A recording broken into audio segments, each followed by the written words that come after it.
I'm Adam Deltinger. I'm a modern workplace consultant from working at Stratitech in Malmö in Sweden. I'm also a Microsoft MVP, mostly focusing on Microsoft Teams. So this is a rather short session, so feel free to ask any questions you have after the session, or feel free to connect to me on Twitter or LinkedIn. You can also find me down the Teams booth during the rest of this week as well. So, I just have my clicker here. So I work in Teams on a daily basis, and I've done so since Microsoft Teams came out. And I mean, I still find those things I didn't really know about, okay? And for a person that doesn't work in Teams that often, it's really hard to keep up. And all these new features releasing all the time, look at all the announcements at Microsoft Ignite. So it's really hard to keep up, right? So I've collected 10 Microsoft Teams tips for you here, okay? Many of you might have seen many of these before, but I really hope there's something here for each one of you to take with you back home, all right? So, I mean, 10 tips in 20 minutes, that's 2 minutes per tip, and minus the time I'm actually speaking right now, so just jump into demo mode. So I'm just gonna switch over to my demo computer right here. Let me know you can see it. Ah, awesome. All right. I actually thought of having kind of a cheat sheet of all the tips, but I came up with this clever idea of having channels for each tip. So I really thought that was really clever of me. So let's start off with my first tip. So order teams and channels. This is an easy one, but many people doesn't use this actually. Okay? Because in your left view, you have all your teams you're a member of, right? And if you're a member of many teams, it can clutter up real quick, okay? So what you have here is your two columns, basically. You have your teams and you have hidden teams. So make sure you hide your team you're not actively working with, okay, for the moment. So it's really easy to do this. You can just go to the three dots, click the three dots next to a team, and select hide, right? It will now end up under the column of hidden teams. And of course, if you start using this team again, you can just click the three buttons once again and select show. And it will now show again. And remember that with your shown teams, you can drag and drop them in the order you prefer. So for example, I have the Ignite demo here. I want that at the top. So I can just drag and drop, and now it's at the top, okay? And you can actually do the same things for channels as well. You can't drag and drop channels because they're ordered alphabetically, but you can hide and show channels as well, because a team can contain a lot of channels. So you maybe just work with 3 of them. So you show 3 of the channels and you hide the rest, okay? And it works exactly the same. You just click the 3 dots and select hide.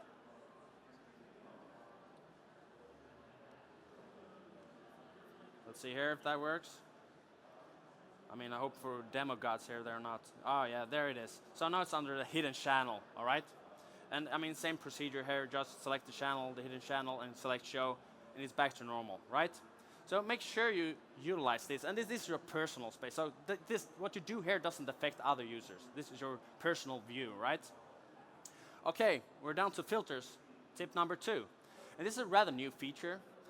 So in the Teams tab, Chat tab, and Activity tab, you have this little filter icon right over here. As you can see here, this little filter icon. If you click this one, and when you're in the Teams tab, you can filter by team or channel to quickly find what you're after, especially if you haven't done my tip number 1, right? So I can just, for example, search for Ignite over here, and I can see my team here also filtered on the teams that is shown on the teams that's hidden. So, for example, I can also search for a channel here, and I can see I have a channel over here. If I click it, I get right into that channel. Some of you may say that, yeah, but I used to use the command bar at the top, and I can do the same thing there. But actually, it's not really exactly the same. If I just go back to somewhere, and I search for this same channel over here, it's right there.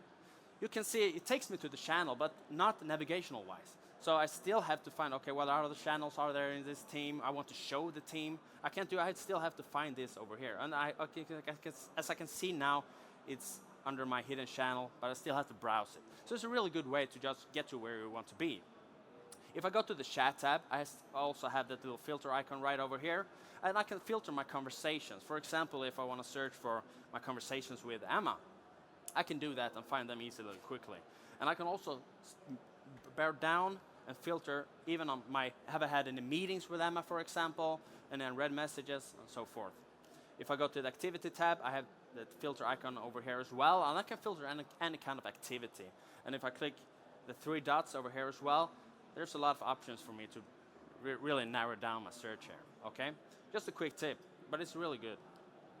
So if I go back to my teams, and I have my tip number 3 is cross-channel posting, and this is a really new feature. So for example, if you want to post a message in a channel message in multiple times, before you had to actually go into and do this several times, right? So now you can do it with one posting, basically. So what you need to do here is go to a channel, and you click this little formatting button right down here. You can say with an A. So that's a quick tip, like a bonus quick tip. If you don't use the formatting button, start using it, because now you can add a subject, you can add links, you can do all kinds of formatting, bullet points and so forth. But as you can see here, it says post in multiple channels over here. If I click this button here, and I can now select the channels I want to post a message to. So for example, I can post it to this general. I want to make an announcement, for example. I can post it in HR. I select the general channel over here as well. External mail, yeah, okay, that's fine. I can also search for channels here if I want to do that. So I click update. And now I can see the channels I've selected here as well. So let's do a message here. But actually, I'm gonna jump over to my 4th tip, which is announcements. It's been there for a while, but it's kind of hidden and people don't use it that much. So actually what I'm gonna do now is create an announcement and post this in multiple locations with the help of cross-channel posting, all right? So how do I do that? I go into a channel, I click the formatting button once again. I'm already there now.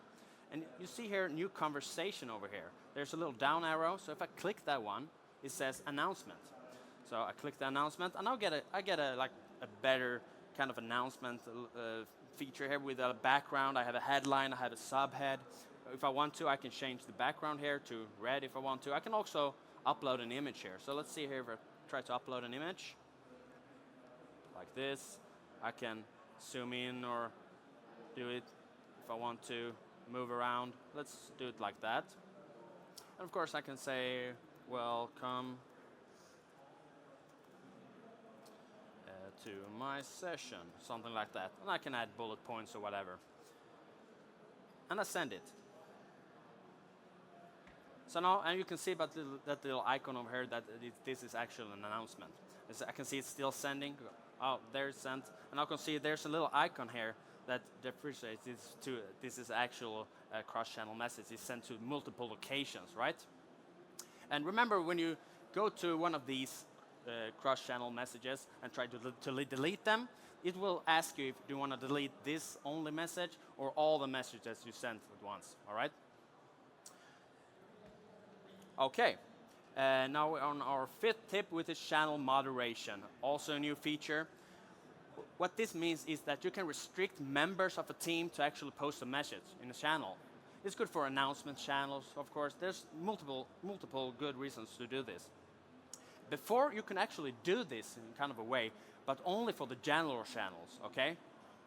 And what you still now, today, can do in the general channel, you can only still do the same what you could do before, even after this new feature. So what I mean by this, if I go to the general channel by clicking 3 buttons, the 3 dots, and I click Manage Channel, I can see I now have the options to, like anyone can post a message, or anyone can post a message, but there will be a disclaimer, or I can restrict that only owners can post messages. It's been there before, actually. But now, with this new feature, if you go to any other channel, let's see, I go to this one, and I click Manage Channel here. I now see I have the option to actually turn moderation on. Or even if it's off right now, I have the option to everyone except guests can start a new post as well. But if I go and turn this on, you can see here now that who are the moderators? And team owners are always moderators by default, all right? And you can change that. But what I can do is go in and add another person as a moderator. So I put in Emma as a moderator here as well, click done. So only me now as an owner and Emma can actually post messages in this channel. And I have an option actually to allow members to reply to channel messages. And this could really be good. For example, if you had an announcement channel and you only want moderators to post announcements, you may want to have members reply to those announcements for feedback, for example. So I think that's a good one. And there's always also options for allowing bots and connectors as well to post in this channel. Of course, if you have a Twitter channel, for example, where you get all your Twitter feeds, you don't want other members to go in there and clutter that channel down, but you can use this button here for that. All right, channel notifications. Something I hear very often is that people get too much noise or too little noise, okay? And how Teams works is that each user has to go inside their team settings and set they want to be notified when someone posts in a channel. And many people miss this, okay? They say, I haven't heard anything. Get notifications, set that you want notifications for that channel, right? So you do this now by clicking the three dots next to a team, next to a channel, and click channel notifications. So by default here is set to off. So when someone posts a message in this channel, I don't get notified by it, okay? So for that, I have to set this to on. I can show banner and feed, or only showing feed. I like the banner, the little pop-up window in the corner. I set that to on. And I can include replies or exclude replies. I think that imagine if you're in a really large team with a lot of members, and you may want to get notified, right? But then you get all the replies as well, maybe. Like, these replies like, awesome, great, okay, thanks, And the quick tip there is use the like button for that. No one likes those replies. But it may be important, so you want to include the replies as well. And there's also an option so how you do want to be notified about channel mentions as well. So this is an important one. Many people miss this option. But if you want to get notified, use this option. Okay, we'll move along to emojis in channel names. Okay, this is not a business critical thing, right? This is more like a fun thing. It makes Teams more fun, but you can actually do this. So for example, let's create a new channel. And wow, that's your private channels right over there.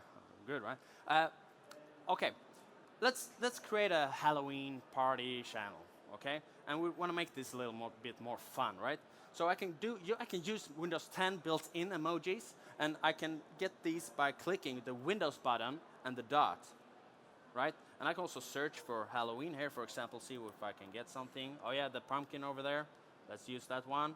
And then I just type Halloween party, and let's do another one. Let's do let's do the knife here. I mean, it looks rather cool, right? I mean, as I said, not the business critical thing, but a fun thing. So I can see it over here. I can see it up over here, also in the URL and in the browser tab. And if you're actually utilizing SharePoint as well, let's see if this works. It's actually shown in SharePoint as well, as you can see here. So just a fun tip, basically, right? So let's go back to my team, and let's do the command bar.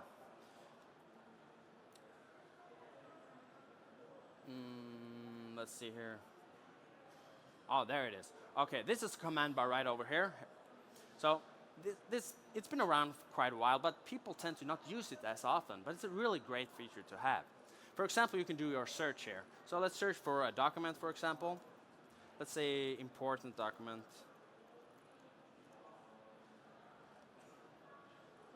Yeah, I can find my document. It's filtered by messages, people, and files. So I can quickly get to my files or whatever I'm searching for.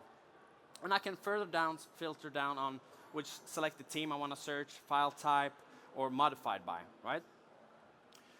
Let's see here if I want to. I don't know what that is going on. Oh, there. So I can search for a person as well, or a message. Let's say I want to search for hi. I get the messages here.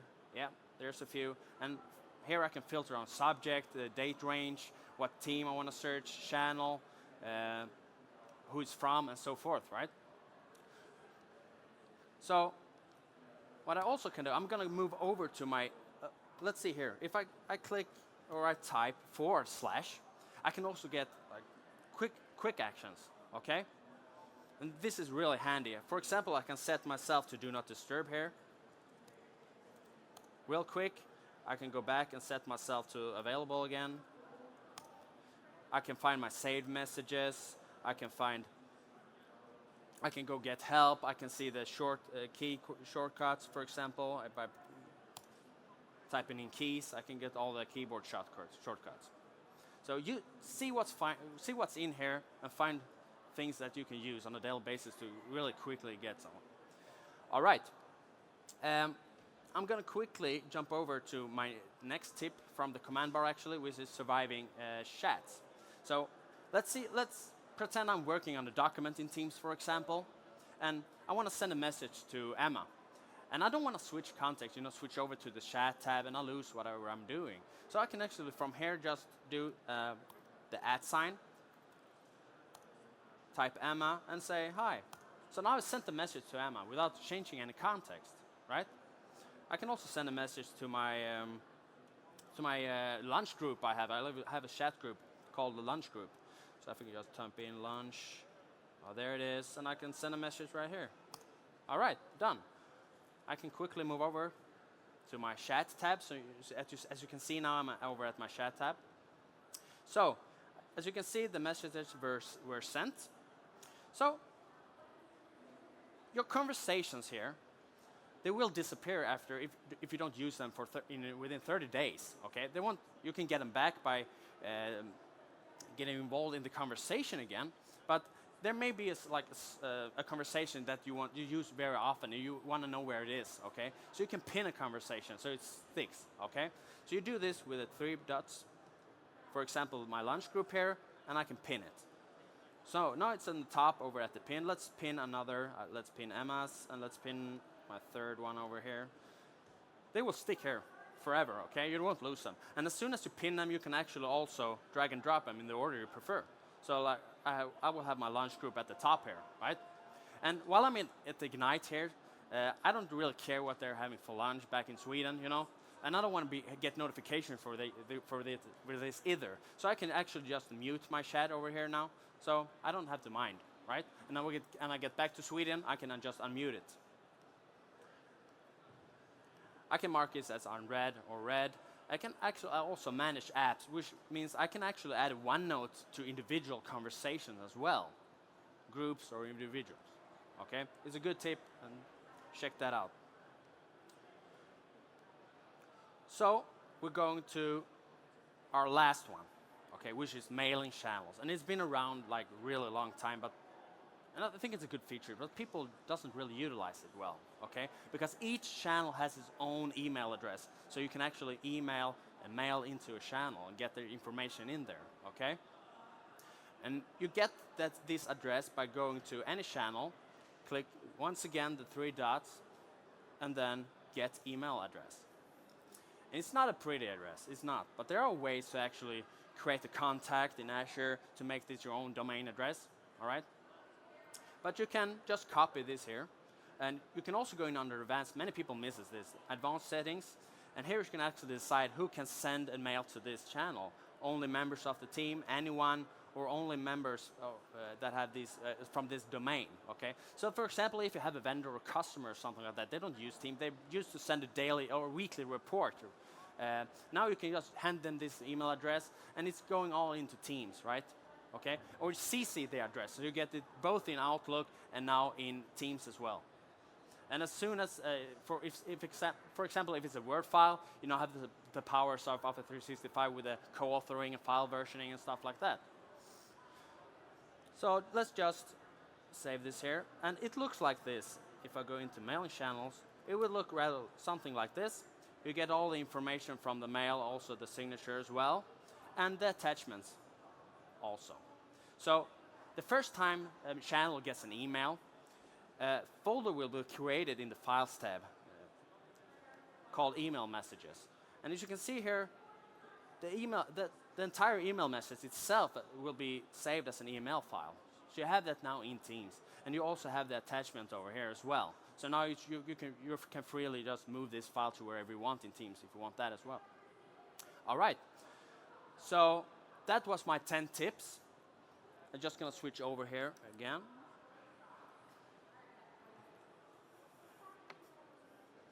I thank you so much for attending. Have a great night at Universal. And just come by, ask me any question if you want to. Thanks so much.